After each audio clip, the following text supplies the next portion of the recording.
In this video, I'm going to tell you why contemporary art is so expensive. This video was inspired by The Price of Everything, a really amazing movie about consumer culture and the contemporary art world. This video won't be so much of a how-to guide, even though it might kind of be formatted that way. It'll be more of like a step-by-step process for how artwork and careers increase in value over time. Step 1 is a graduate MFA degree. Although not required, it's one of the best early indicators for gallerists and collectors when determining the value of your artwork. And depending on what program you graduate from, that can also be a factor in determining value of your work early on in your career. Step 2, partner with a discerning small dealer. Now that you got your MFA degree, it's time to network.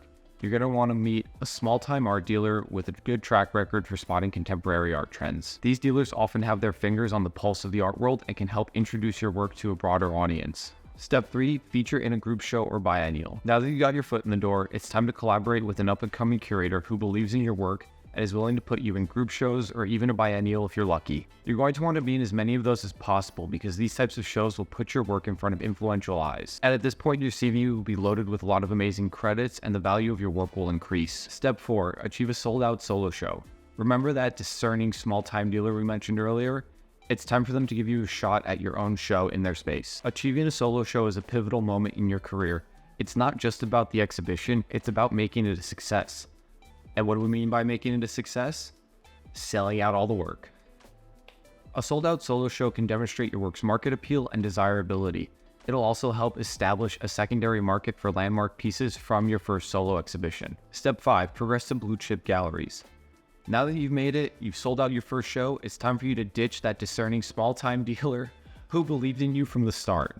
Gradually, you'll make your way through the ranks of galleries until your work graces the walls of the prestigious blue-chip art galleries like Hauser & Wirth, Gagosian, and David Zwirner. As at this point with their clientele that the artwork will hit a life-changing level of value. I think it's important to take a pause here and really talk about how blue chip galleries drive up the price of artworks by artists they represent. Essentially what these galleries will do is they'll have locations in multiple prominent and oftentimes expensive cities around the world, such as New York, LA, Paris, Berlin, Hong Kong. They'll give their artists a solo show at one of their locations in one of these cities, and then if the work does well with the collectors there, they'll then move it to a new city in a new location and expose it to their collectors in a different market. Rinse and repeat.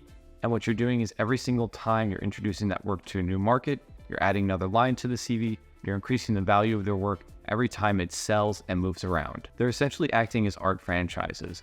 By showing the work in multiple locations, they're increasing the value of their own art stock and also increasing the perceived scarcity of their own artist's work. The art world relies on perceived scarcity to create and maintain value. Step 6, enter day auctions. As your career and collector base grows, you may start entering the secondary and sometimes even primary market in the form of day auctions. These are generally less of an event than the contemporary night auctions are for large collectors, but still a significant milestone as it represents growing demand and interest in your work. Something truly important to note is that if your gallery wants you to achieve a certain price point in the marketplace, they'll bid on your artwork at auction to drive up the price for somebody else to maintain its value. And if you're sitting here thinking, that kind of sounds fraudulent, is that fraud?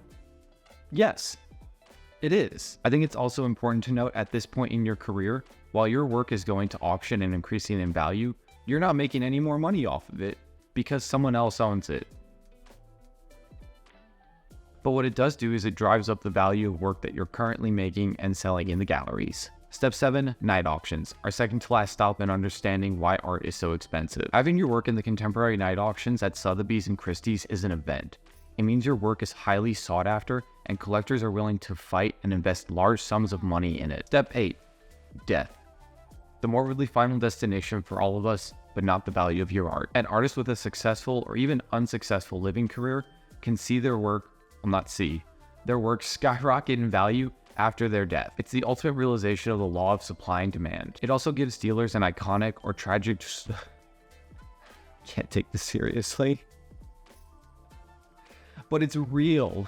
It also gives dealers a tragic or iconic story to tell when they're selling off the remaining inventory of your work as close to the latest auction price as they can. And there you have it. That is why art is so expensive, and those are the main indicators people look at when determining value over the span of a career.